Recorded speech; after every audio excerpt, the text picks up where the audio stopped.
Well, good morning, everyone. That was a pretty nice lead-in. I think the Yankees deserved a "Here Go Yankee" chant. How's everybody doing? Well, I see the chat is up and well. I hope everybody had a good night's sleep. Welcome to New York Yankee Mania show. Here seen daily at 8 a.m. I appreciate everybody in the chat. I want to say good morning to CT Cards, Real Bill, Desiree. Good morning. How you doing? And Ken, who from The Ugly Truth, is going to be coming on any minute. Jonathan also say hello. So thank you so much, everyone. I hope everybody is doing well. You have your coffee, and we're going to get right into last night's action. As you know, today is going to be a afternoon game. So that's good, and it'll be good for anybody that wants to watch that big Knick game from Madison Square Garden tonight. So that will definitely be happening. There's also WWE, a big pay-per-view at the same time. So for the sports nuts around, it's going to be a big day. So without further ado, I want to bring in Ken. And Ken, good morning. Good morning, all. How you doing? And also the master of information, Jonathan. How you doing, Jonathan? Good morning. Good morning. How you doing, guy? Quick hello to Jacob Petruzzi. How you doing? CT Cards is going, let's go Knicks. And CT gives a good morning also to Jonathan. And so, guys, we're going to start off with, of course, the best. Whatever you want it, somebody take it away, either Jonathan or Ken. Let's start with Ken, since he was with me on the show last night. Warren and of course Dominguez are the big talk. So let's get into it.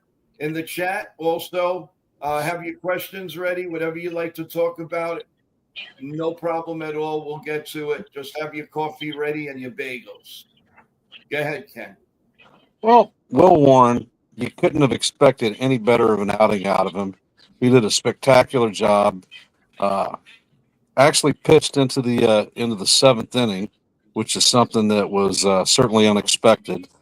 He handled the heavy hitters from the A's lineup. I liked the fact that he was able to get a lot of movement on his breaking stuff. He actually incorporated another pitch, a two-seam fastball, which seemed to run a lot, and it had the batters confused. Warren got out quickly out of the gates. He had, I want to say, 3 innings that he threw under 10 pitches to get the side out.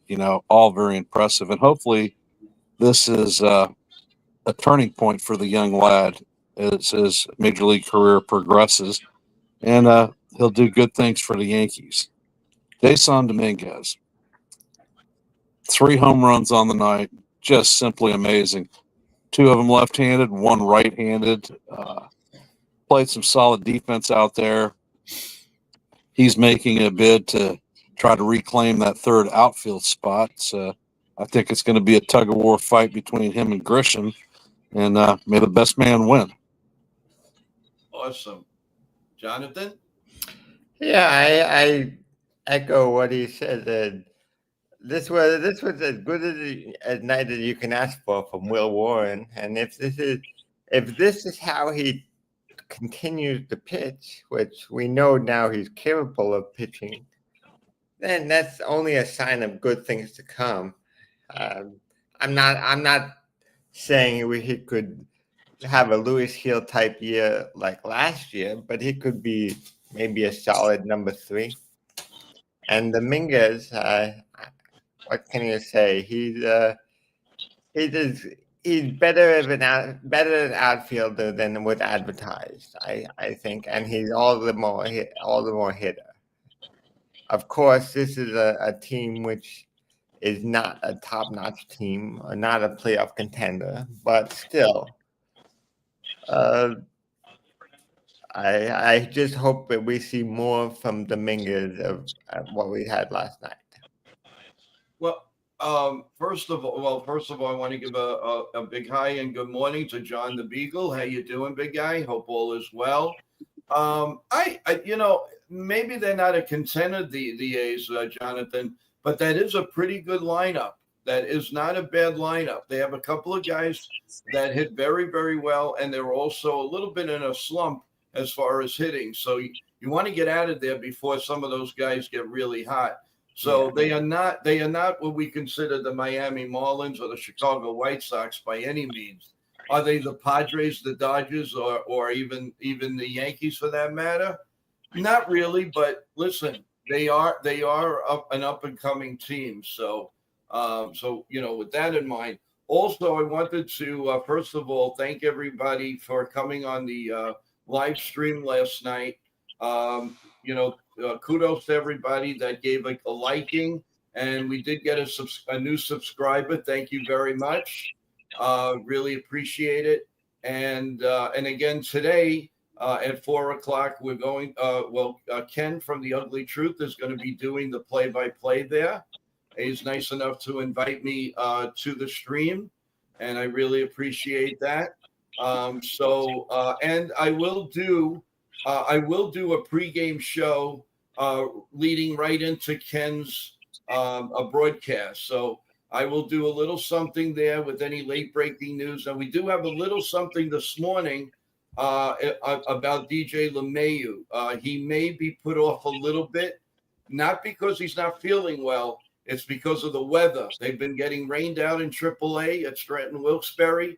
They're looking hopefully to play today. I checked the weather forecast from there is pretty good. So they're going to see if he can play back-to-back days with this crazy weather going on. And if that's the case, he will probably meet the team in Marinatown. But if not, it's going to be a big chore because he's going to meet the Yankees back in Yankee Stadium for the Subway Series. And to put him into something like that is going to be pretty exciting to see exactly what he can give us. There's one more person, one more player from last night I want to give a shout out to. And that is the Scar for catching the game. He is good at catching, calling the game, and he's a very solid catcher. Yeah, and they even put Ben Rice in. I don't know if anybody saw that. Actually, Ken brought the point out. He said, "Wow, they just put right in there Ben Rice, so they're giving him a little chance behind the plate, and they tried to give everybody a little playing time. There may be one or two guys that came in later on that may not be on the team too much longer, and I think we all know who that is. At least one for sure.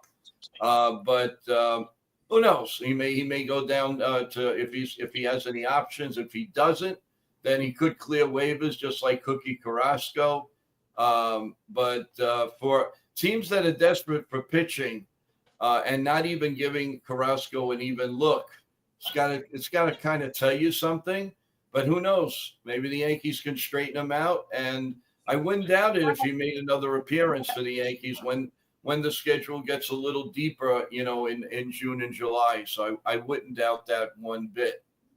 I wanted to talk about the umpiring, guys. All right, this is going to be a touchy situation, but they are going from bad to worse, in my opinion. I just feel that they are not schooled correctly, or if they are schooled correctly, they're just not taking it to the game anymore. Maybe some of these umpires have done it for so long that it's like whatever, but something has got to be done. Now either it's behind the plate with the pitch with the automatic, or maybe even I don't know, maybe even adding an outfield like we do in the playoffs. And maybe you have to add another umpire. You need another set of eyes because obviously 2, 4, 6, 8 eyes are not working. So maybe a set of 10 might be the answer.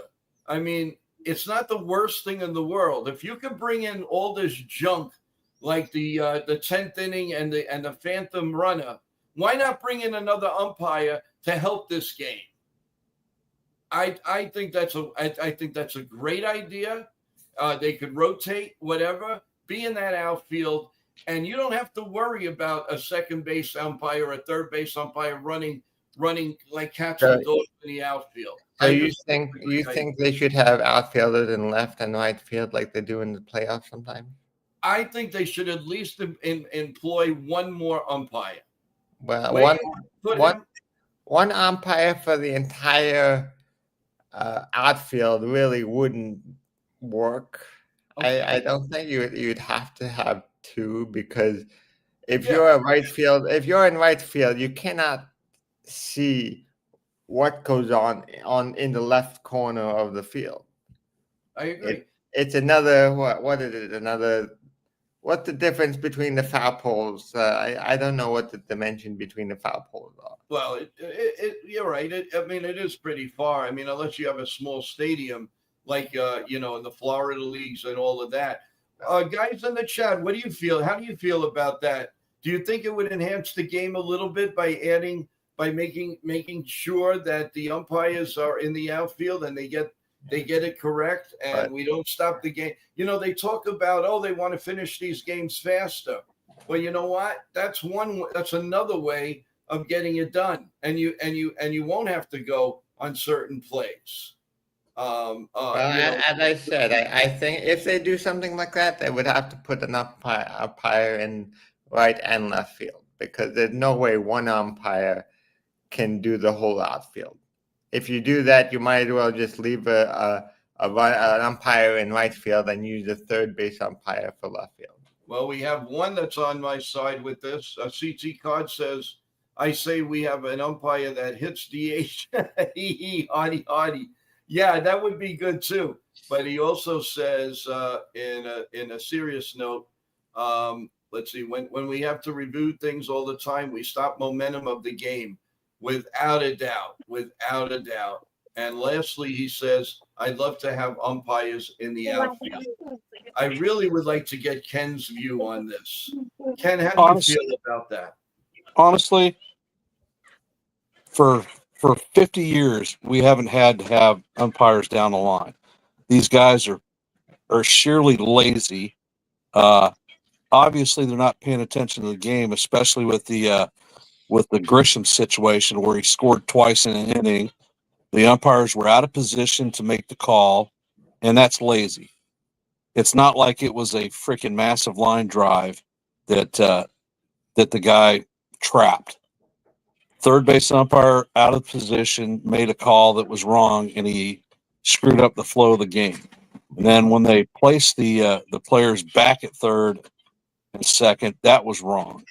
I didn't read anything about Boone protesting the game with regard to the play, but it should have been something that was definitely reviewed by Major League Baseball. I'm not sure that adding umpires would actually bring value to the field, because those guys aren't making the calls when there's freaking a gazillion of them out there anyhow. Well, no, but look at these other, some of these other moves that they've given us. The phantom umpire. I mean, the phantom runner at second base. That is probably the worst rule you can have. Why? Because you don't want the game to go in the 13th inning? Are you kidding me? If it was up to me, I would either get rid of the phantom runner or start the runner in the 13th inning. If you start it, not immediately, but play a few innings, let's say play 2 innings, 2 or 3. Then if the game is not over, then start it at the runner at the 12th or 13th inning. Don't start it immediately.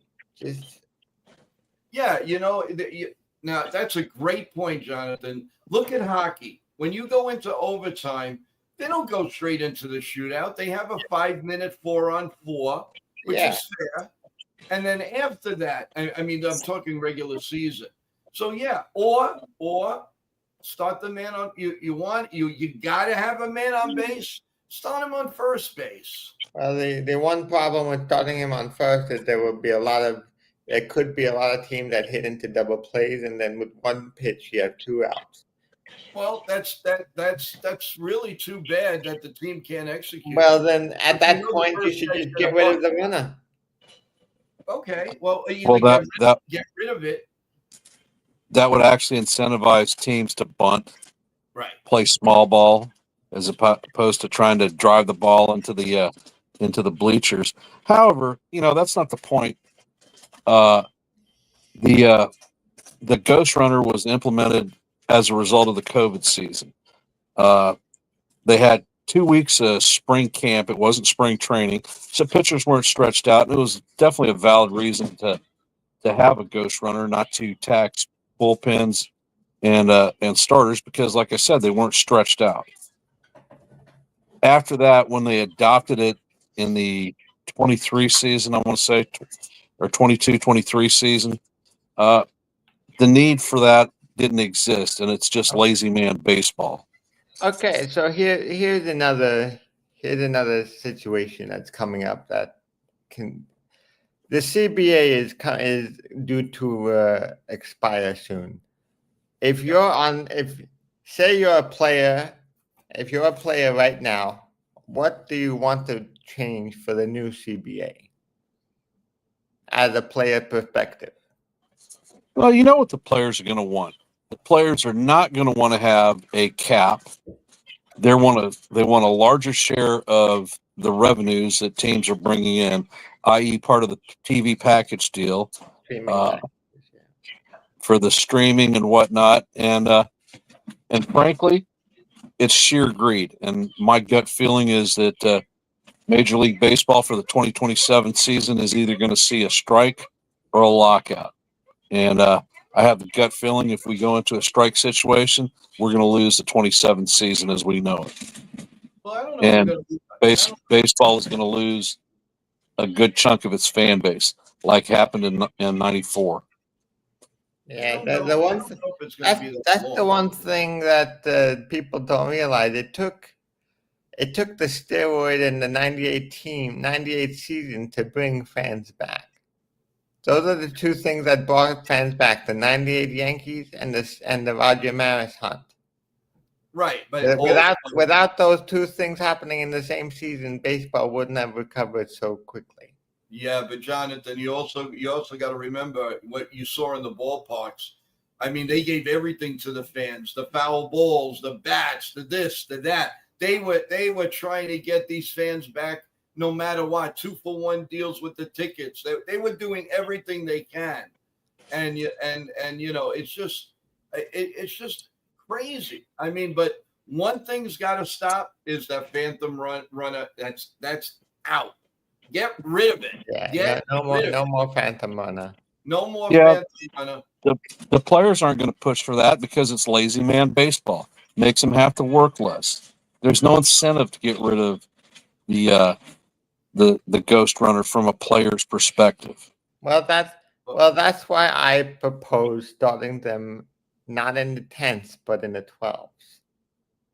Yeah, and plus it's good. It's good for the fan. It's good for the team because you stay another 2 innings. You're going to do more concessions. You're gonna So the workers have to stay another. So you may have to pay a little overtime for that. But things have got to change. I mean, baseball is very, very rich. I guess it's maybe a step below NFL. But one thing I can say is stop with the greed already. Do you really have to be on Apple TV? Do you really have to be on Prime Video? Yeah, they did it. First of all, the quality isn't even that great. They're not even fixing that. Maybe that's the one thing they should fix before putting out a new streaming service. Figure out the quality and who calls the game. If in my opinion, whoever calls the game should have a history of either playing baseball or announcing baseball. You can't hire 2 guys who seem to be off the street, so-called, that Mhm. never announced a baseball game or never played the game. Well, You, I mean, you remember how the game used to be with Jim Cott and Michael Kay. One guy announcer, one guy was a player. Why not have one? Why not have do something like that for Apple TV? Have someone with a history of announcing a baseball game and a history of playing the game. That would well, be a good game. you can't dictate to a private company what they can and can't do. I know, but I'm just saying, as a spectator of Apple TV, don't you think that it would be more enjoyable to at least have someone with knowledge who's been Yes. on the field to announce the game? I'm sure there would be quite a few former players who would be willing Look, to. MLB forces this Apple TV on the teams, which I think is a crock. There's no reason that we need you with everything else. You have ESPN, you have Fox, you have NBC, you have Amazon. Come on, we really need Apple TV. You are If you you don't are have wrong. Apple TV, if you don't have ESPN Apple, ESPN is a lost stream. They've opted out. This is the last season that ESPN will be doing any baseball, okay, including good. postseason, including the Sunday night game and the Wednesday night game. At the end of this season, ESPN's collateral agreement with Major League Baseball is done. That's why I suspect that the Apple stream was picked up to replace that revenue because it was Well, that coming and they saw it. well the one thing is ESPN and Hulu and Disney Plus are all owned by the same company. So if if ESPN wanted to quote unquote continue, they could do it through Hulu. We don't want them to continue. I With those know announcements, we don't, but go home, go home. But I Well, mean, that really, that's one of the things that actually aggravated me was back in the day all playoff and postseason games were available on standard network TVs for the fans to watch. Fox. So you didn't need to have cable to watch the baseball games. You could do it with a pair of rabbit ears, and you were able to check out the entire playoff form. Well, now they've got playoff games going on TBS. You don't get TBS unless you live in the region or you have cable. You have it on ESPN. Another one, if you don't have cable, you're not getting the games. right? And then you have Fox, which is the only network station that actually was participating in the playoffs, and they carried the load for the World Series. Oh yeah, no. Listen, one way or the other, one of these streaming services. I mean, they have to negotiate something. I mean, and you should give the local teams, a chance to do a local channel with themselves. There's no reason why. And to me, the weekends should be everybody's home. And a lot of people don't work on the weekends. A lot of people can't afford $200 cable bills. So why not have them have the basic cable and either their local channels where they were, like the Yankees, either 9, 11, Channel 5. That see what the Mets do. I'm not a big fan of the Mets for a lot of things, but I give them kudos and credit. Every weekend they are on their local channel. You never see them on SNY. It's one of the few, and that's saying thank you to their fans. And I don't want to hear because their owner is a $32 billion owner. Baloney. If the Steinbrenners wanted to do it, they can get a local station. At least give the fans that much. Now that you're charging so much to go, you need your American Express card to get to Yankee Stadium. Well, I think Give us that. that's the one biggest difference between George and Hal Steinbrenner. George knew the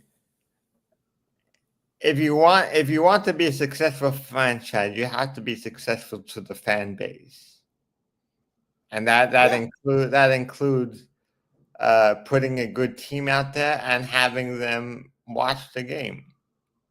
I came across this morning actually an interview that I remember seeing George Steinbrenner with on 60 Minutes. The first question that he got was, "Do you think people like you?" He says, "I don't care. I want them to respect me. When you put on the Yankee uniform, there's a pride there. And I'm not going to let that disappear. So I don't care if they like me, they don't like me. I'm going to do what's right for the team. You're a New York Yankee. You have dignity, and the fans. The fans have got to. I'm a fan. He said first. Forget about me being an owner. I'm a fan just like you, and I want the best. And whatever I can bring to the fans, I will bring it. It's a great interview, guys. I definitely urge you to go on YouTube, put in George Steinbrenner interview 60 Minutes. Very enjoyable, and he tells it like it is. But the Sun, which I got to give it to him, $300 million payroll. But come on, it's like, here's your $300 million payroll, but this is what I'm gonna take back. And it doesn't work. I'm sorry. We have a comment from Desiree. Let's see. I am my boy in New Jersey's prime account, and Yankees are blacked out. Yes, I agree with you. It's absolutely insane. The blackouts to this, to that. Come on already. The one thing to remember is Hal Steinbrenner was never intended to get the Yankees. It was Hank. And unfortunately, Hank also died. Yes. So I think if Hank didn't die so young, the Yankees, he would have ran the Yankees much more similar to George. Yeah. Hank was he was a little bit of a character, but he was for the fan. I mean, what he did for the kids, what he did for baseball in general. He would have those golf outings, invited everybody, ex-Yankees, current Yankees, the fans. Those were fantastic. And I miss those days. I really, the Yankees do a lot in the community, especially in the Bronx. We know that. I want to say a quick hello to Jake Boss. Thank you for joining us, Jake. I really appreciate it.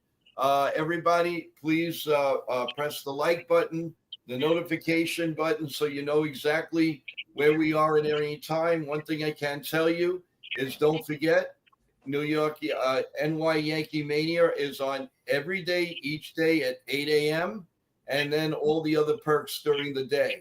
We have wonderful creators that come on. We have fans that come on, and we break news, and we talk about the news of the night before, the game the night before.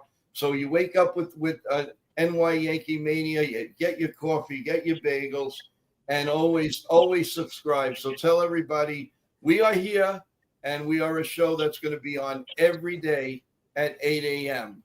And thank you so much for always being there. We have 161 River Avenue on. Hal also answers to multiple owners and partners. Yes, he does. Yeah. But so did George. Where did that change? Yeah, but you're talking about Hal not acting like George. Well, Hal doesn't have the same constraints that George had. George was the richest owner in baseball. He didn't have a luxury tax. He could basically outbid anybody, and there wasn't a penalty. We're getting our balls chopped off right now because of this freaking luxury tax that is not a luxury tax, being over the $300 million mark. We dropped 10 damn spots in this coming draft like we did last year because of a penalty. We are now paying out a tax for competitive balance. We paid out $136 million to other teams like the Pirates, the Marlins, so they could pocket our cash and not invest it in their ball clubs. Well, these are things that George did not have to deal with. Well, this is another thing that Well, he needs to fought. change. This is another thing Remember, that he needs to fought change for it in too in the the. bargaining. Well, this has to change into collective bargaining, and many teams won't like it.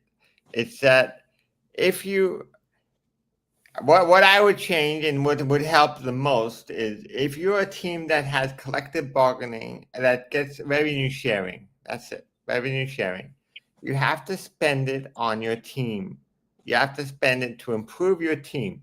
If you don't, you get either you if you don't if you get the money and you don't spend it to improve your team, you either have to forfeit the money, or you could maybe you can give a pick to you have to forfeit the money somehow or have some sort of penalties. I don't know what penalties I would put, but you're basically getting money to improve your team. If you don't improve your team, there has to be some type of penalty. What that penalty is right now, I don't know. Well, another thing you can think about, like Jason from 161 just said, yeah, he's got owners and partners, but you know what? If they don't like it, it's very simple. Sell your shares. The Yankees are the Yankees. They are the brand name. They are all over the place, worldwide. You go to Italy, and see exactly. You say New York Yankees, and you know what? They open up their jacket and they're wearing a New York Yankees shirt. They're wearing a New York Yankee cap everywhere. They get revenue from every place. So if he's got to sit down, you know what? We all know what George Steinbrenner would say: "Tough cookies. You don't like it? I'll buy you out. Get lost. Goodbye." I know it sounds simple, but the bottom line is the revenue is a mainstream. I know they have a lot to pay out. We understand that. But everything is, I mean, look at all the advertisements around the stadium. There's not one bit of space. You can't do it. Now the next one is going to be on their backside. How much is too much? Well, when you have players that command $800 million salaries, or 760 or 700 million, that's going to happen. You've got Vlad Guerrero Jr., who popped a $500 million contract. In the life of me, could you say that Vlad Guerrero Jr. is a better player than Aaron Judge? Not a chance in hell. No. So it looks right now that the contract that Judge signed with the Yankees is a freaking bargain basement deal. And when he first signed it, people were choking. But there's my point, Ken. We're not paying 600 and we offered it supposedly 700 million, but we didn't get the deal. So you're paying a couple of $300 million contracts. We offered. You can afford it. I think we offered Soto 720. Yeah, well, welcome, John Ferrazzo. Have not seen you in a couple of days. I hope you heard our stream last night. He has a question. I know I'm looking ahead, but can you project the probable starting pitchers for us against the New York Mets? I guess he means the New York Mets. Well, you got to figure Matt Fried is going to pitch one of those games. Probably if he pitches early in the week this week, you're probably going to get him on Sunday. So you'll probably get a 1 weeker. You'll probably get like a Clark Smith. We'll have that answer for you on probably a little bit later on. But right now it's with rain. Well, we're not going to get rained out out there. That's a question to ask in Wednesday. Yeah. Well, I mean, we can project. I mean, I did a rough projection, and what we should see versus the Mets is the same pitchers that we saw in the Padres series if everything lines up right. So you should see a dynamic duo of Rodon and Fried with Clark Schmidt sandwiched in between. again, I want to thank 161 Jason. Thank you so much for hopping on so early in the morning. I hope you're doing well and your family. Again, I really, really appreciate it. This is back and forth talk. It's all good. Yeah, you're saying 760. Yes, you're right. But we didn't spend that money. So the bottom line is, I guess, just move on and Well, uh, and let's see what happens. But well, I want to see the Yankees not nickel and dime whatever we need at the trade deadline. Whatever they need to do. it's not going to happen. You might as well expect fringe players because at the trade deadline, you're exchanging prospects for rental players.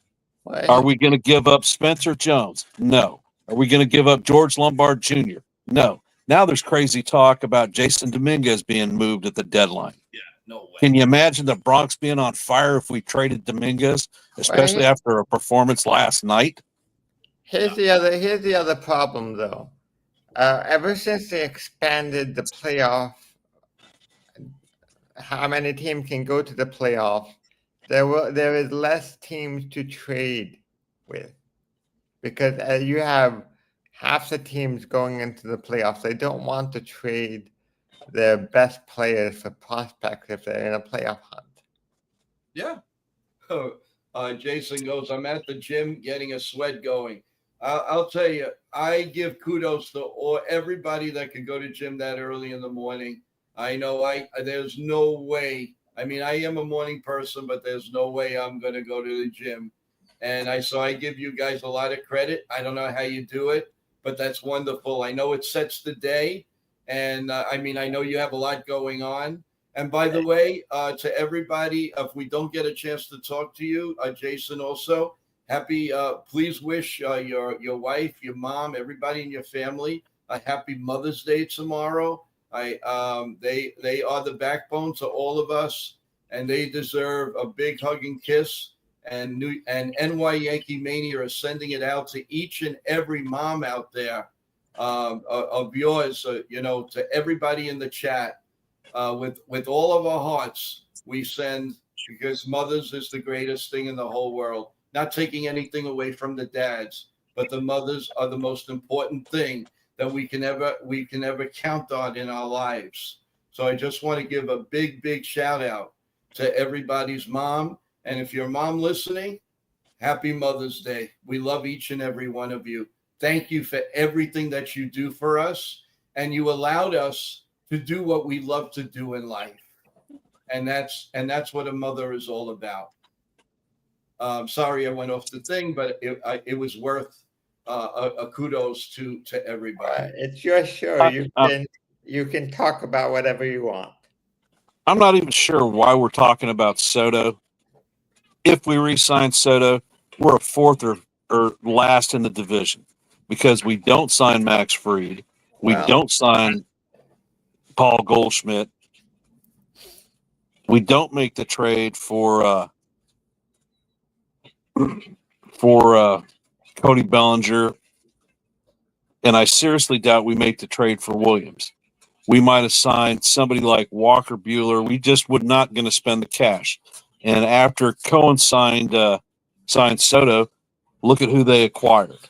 They didn't acquire any of the frontline pitching that they needed. They did essentially nothing with the team. They're doing good for now. Play Holmes and turn them to a starter. Yeah, all right, great. So he took somebody off of our trash heap who couldn't cut it in the Bronx, and he's doing great up front right now. He hasn't been a starter in 6 years? How many innings do you think that arm is going to be able to hold up? That rotation will not hold. And you want to talk about at the deadline moves, they're going to be spending bullets, maybe bullets that we don't have. And that's why I don't think we're picking people up, because our farm system with who we're willing to part with isn't as deep as the other teams that we'll be competing with. Well, also the Yankees want. We all know the Yankees want to lower payroll, and the only way to lower payroll is to develop the farm and bring them up. Yeah, hey, why not? Desiree says just getting dressed to go to food shopping is a workout. Well, kudos to you, Desiree. Worst comes to worst, if you're a little bit tired, there's always Instacart or, so there's always something you could do, especially if you're running home to go watch the Yankee game. But no, again, kudos to you for going shopping now. You have to remember Desiree is in Florida and you have that ridiculous humidity, which is a workout in itself. God bless you, Desiree. I don't know how you do it. For a young woman like you, I give you a lot of credit, man. A lot of credit. So basically today's game now, we haven't really touched on it.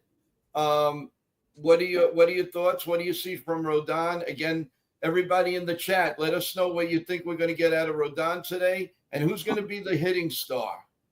Well, if you look at our matchup today, we've got Carlos Rodon coming out for us, facing up against former Yankee hand J.P. Sears. Don't know if you remember the series that he pitched against us last year. He is a sharp left-hander, and he is what would be classed as the ace of their bullpen. He effectively shut us out until they could bridge the ball to Mason Miller. We've had some countermeasures. We're hitting a little bit better against left-handed pitching, so hopefully we can hold up. I think out of Rodon, we're going to see a stable 7, anywhere from 7+ strikeouts, couple of walks. He's only given up actually 2 earned runs in the last 4 games. I'm expecting under 2 earned runs, and hopefully the bats for the Yankees take off. CT Card says Rodon 6 2/3 innings, 3 runs, 7 Ks, 3 walks, 100 pitches. Prediction: Yankees win 7-3. Who's going to be the hitting star, guys? Who's the hitting star? As a comment, Desiree, yeah, Lupus doesn't like humidity. Well, if there's anything wrong, Desiree, we'll definitely say some prayers. I'm sure you're going to be, if it's you, anybody in the family, we're praying that you're going to be 100%, never give up, and always know you have friends and family that care a lot about you, and they will always be there, to say rah you and anyone else in the family. So kudos to that. The CT Card says, I say Bellinger, but not sure if he will be in the lineup tonight. Haha. Just when he was getting going, he's not playing. Well, the thing is, yeah, and I kind of agree with you, because do you really sit Dominguez today? I don't care. I really don't care whatever. He's got to play. I don't care if it's a lefty, a righty, a midget. I don't care who it is. Dominguez deserves to be in there, just like they put Escara in there last night. He rewarded him. He's caring about, well, we know to a fault, Boone cares about his players. And please don't tell me that Escara wasn't rewarded for that, because unless there was something wrong with Wells, that was a big boost to Escara. So if you're going to tell me a guy with 3 home runs is going to sit on the bench today, then you know what, guys? They deserve to lose. And that'll teach them a lesson. Well, guess what? I'm the greatest fan in the whole world. They're heavy analytics. Analytics say that Dominguez sits. Well, that's the problem with analytics. Analytics doesn't have eyes. If a player is coming off of a good game, let him play again. That's the way it's always been before these shitty analytics. Look, I'm not a fan of analytics. I understand they're good for some scenarios, but they shouldn't tell you who plays today. That should be understood based on how the player is feeling, how the player has been doing in the last couple of games. It puts Boone in a very the idea of a game is to win.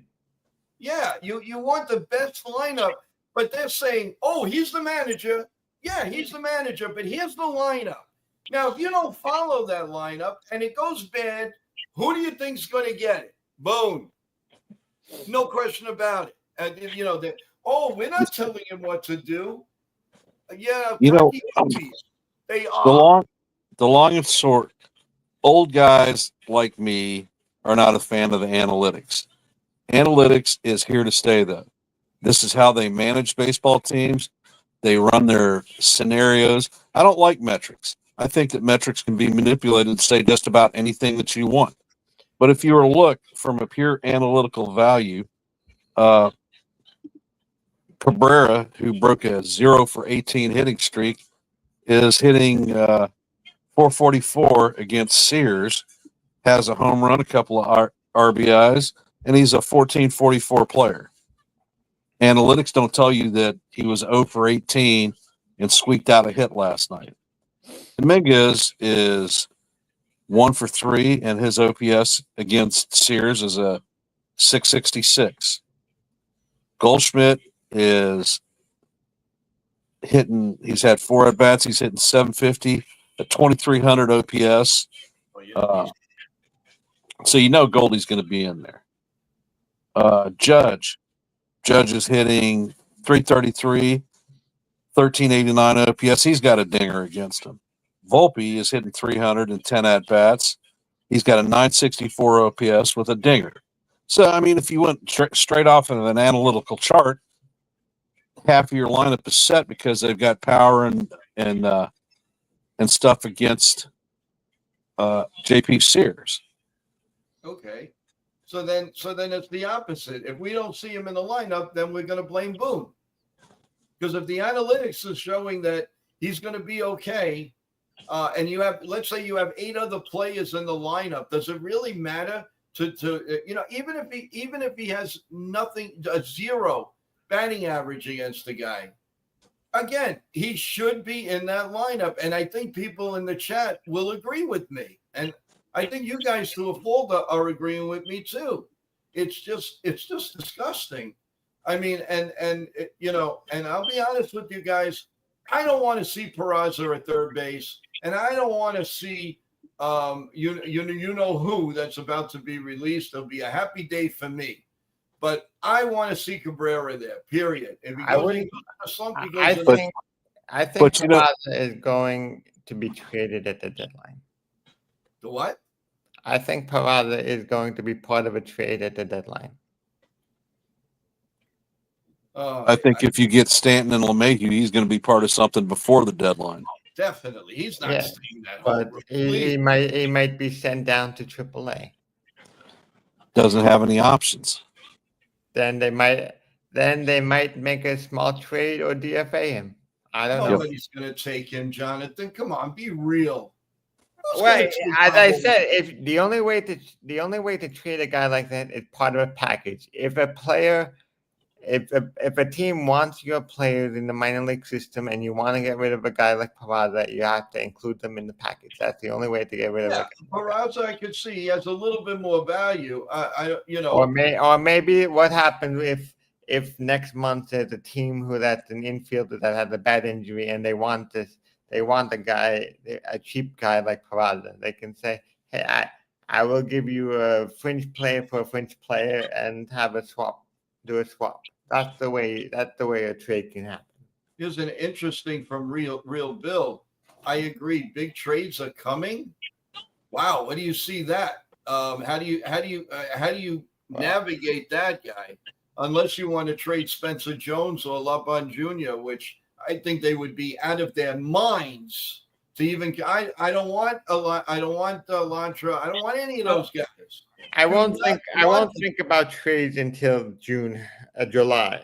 When after the 4th of July, that's when I'll think about trades. Well, the main thing is these CT cards. He goes, big trade. We'll be getting my guy JD Davis back. Yeah. How about the memories that he batted cleanup the first game he played for the Yankees against the Mets? And where did that get us? Struck out, 3 times? Come on.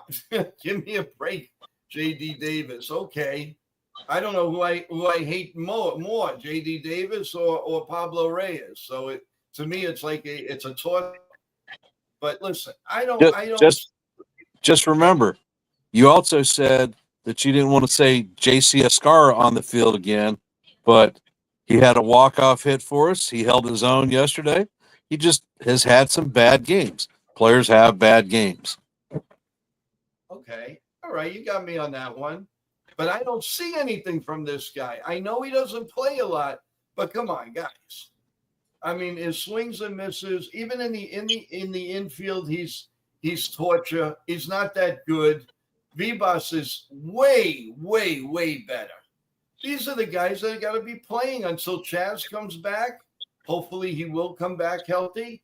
I just see that, but our Actually, backups. I mean, I all don't around the care if league, and I don't care if Jazz comes back. I would just assume trade Jazz myself because I'm you sick never to liked him death. from the first place. I'm You sick never to liked death. him. You're right. I didn't like him. I thought he was a crappy player to bring in. He strikes out a ton. Gee, that's what the Yankees need is somebody who can't hit in the clutch and strikes out a gazillion times. Sure, he gets a few swings, knocks some balls out of the park, and it's all pumped up and jazzy. I want a Mhm. solid defensive player that hits line drives, and Jazz ain't that guy. The question Well, is, who is that guy? Brendan Donovan. Brendan Dunn. yeah, lots of luck. Try to get him with the way the Cardinals are playing. Well, Jason Unbelievable. has been talking about him for the last 2 years. And they're casting it from the sports people and the folks in St. Louis. Obviously, there's a discourse because the Cardinals screwed him in arbitration, and he's not happy in Happy Land. Yeah. Okay. So they're not going to be able to retain him. So they might as well sell high on him and get what they can, which would be a smart deal for them. And that's something that the Yankees never do. The Yankees hold on to prospects until they wither and die on the vine. Then we trade them for nobody. If you really want to throw something at the fans of the Yankee organization, what about when he puts when Joey Gallo puts on a show in Florida throwing 95 miles an hour? Take a chance on him and let him come back as a pitcher. That would be the laugh of the century. I think the Yankee fans would burn the stadium. Yeah, I don't know about burning the stadium, but it would be that we would be a joke. But there probably going to be teams that are going to be watching that, and when they're desperate, they will definitely think about it anyway. Ken doesn't like smooth jazz, does he? I see. Yeah, no, Let's he's let's made see. that. Professor Clutch, who pops out, has more one swing outs on the Yankees, which I freaking hate. A little bit of patience, looking at a pitch. Oh, let's put this dude in as the leadoff hitter. Why? Other pitchers behind him aren't going to see any pitches. That was at least Glaber would sit there and take pitches. He averaged like 4.6 pitches in at bat as a leadoff guy, which helped set Soto and Judge up, Mm-hmm. No, and Big G. I Putting do Jazz up there, you're not seeing anything. I do think that they have to settle that Trent Grisham is the New York Yankee leadoff hitter. Are we in all agreement with that for now anyway? If he Grisham is keeps not. this up, don't you think he's a perfect leadoff hitter? First pitch could be 1-0. Yeah, Grisham is good for the leadoff. I always thought Grisham or Dominguez should be the leadoff.